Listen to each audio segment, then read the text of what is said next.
So if the adage is true that a dog is man's best friend, then in my life I've only had good or better friends, for I've never owned a dog. It's not a matter of being a dog person or not. It's just that in my entire life, I've never had the opportunity to own one, either as a child or growing up.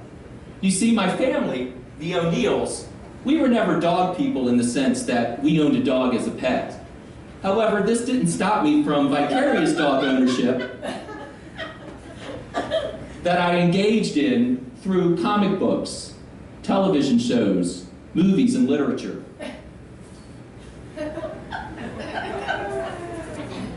Courtesy of P.D. Eastman, my first dog, or I should say dogs, were found in the pages of his book, Go Dog Go. In this book, I discovered a colorful collective of dogs that, among other things, drove cars and ended up having a dog party atop of a tree. Now, from Go Dog Go, I graduated onto other dogs. There was Spot, who was found in the primer readers of John, Jean, and Judy. That's the Catholic version of the Dick and Jane books that you guys may have read. And then from there were other dogs. There was Daisy, Rin Tin Tin, Toto, Scooby-Doo, Marmaduke, Old Yeller, White Fang, and Lassie. Now, Lassie was a family favorite in the O'Neill household because based upon an ongoing routine between my mom and dad that was usually triggered by the exuberant barking of a dog, it would usually interrupt the dinner conversation. So imagine yourself gathered around the table for the evening meal when suddenly the soundtrack of supper is interrupted by the exuberant barking of a neighbor's dog. "Why is that dog making such a ruckus?" Mom would ask slyly. "Maybe Timmy fell in the well," was Dad's reply. "Well, it's well into supper time. You'd think his parents would notice he was missing by now." And Mom would end the conversation. Now, as I said, not having a dog growing up, well, that was a matter of circumstance. The circumstance being the rule of my father. You see, the O'Neills were a large household in a small house. There were 8 kids and 2 parents in a house that was about the size of a detached garage of current day standards. And the only pets we had growing up was a set of parakeets, Charlie and Buttercup. And they were a present from my parents to my oldest sister, who as a child was laid up in bed with a near-fatal case of pneumonia.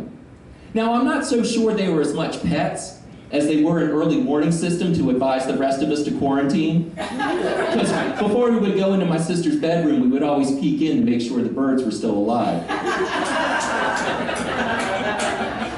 Then, of course, there was always the goldfish that you won at the school carnival by tossing the ping pong ball into the highball glass full of water. My father referred to those as flushers, as if that's an actual zoological classification of fish. Now, being one of the younger children in the family, I wasn't the first one to ask if we could get a dog. I mean, that question was usually raised once or twice a year and coincided with the neighbors trying to give away a litter of pups. But my dad's response, regardless of how well thought out and how well timed that request was, my dad's response was practiced, patterned, and constant. "You don't need a dog," he would say. "You have the gift of brothers and sisters to keep you company. Plus the house, it's just too small, so I'm afraid it's no dog, no." Now, while this sounded like a reasonable answer on face value, I think the deeper truth was that Mom and Dad just didn't want to be burdened with the responsibility and upkeep of a dog long after the novelty for us had worn off. Which was pretty much the same way we felt whenever they brought home a new brother or sister from the hospital.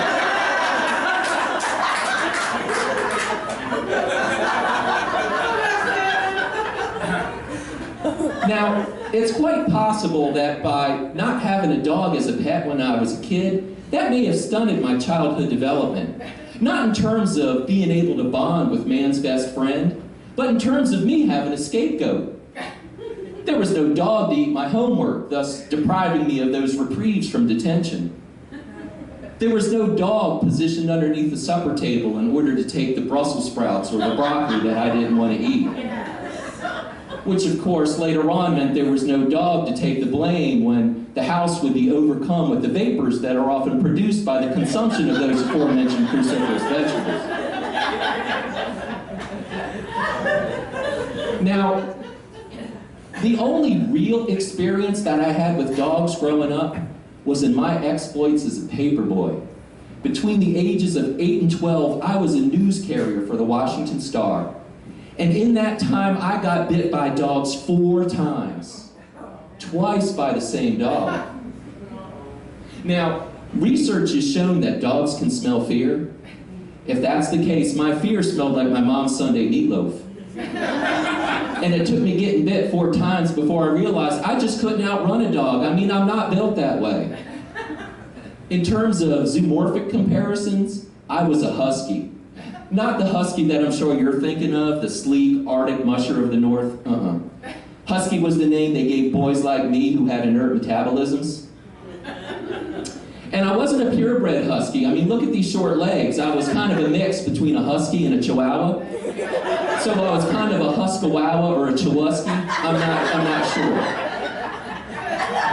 Now, once I realized that I just couldn't outrun a dog that wanted to taste Mom's Sunday meatloaf, I needed to come up with an alternate strategy. So this is what I did. Whenever I would come across a dog, I would scramble atop the nearest car, preferably the one of the owner of the unattended dog. And then that dog and I would commence in a frenzied dance, me dimpling the sheet metal of that car with my husky heels, and that dog up in spasm and leaks, scratching the paint of the car, and I'm yelling, "No, dog, no!"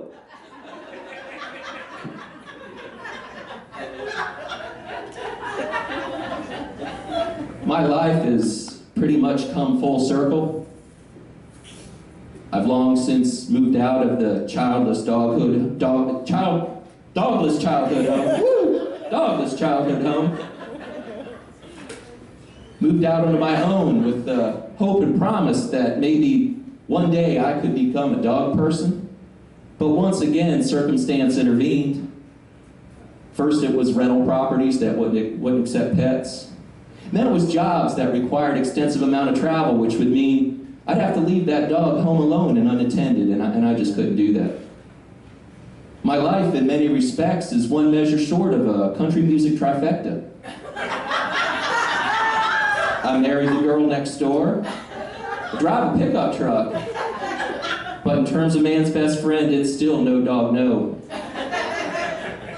And guys, that's a shame, because as an adult, I eat a lot more broccoli and Brussels sprouts than I did as a kid, and I'm tired of taking the blame. My friends, that's the story of No Dog No. I've been Tommy O'Neill. Thank you all very much.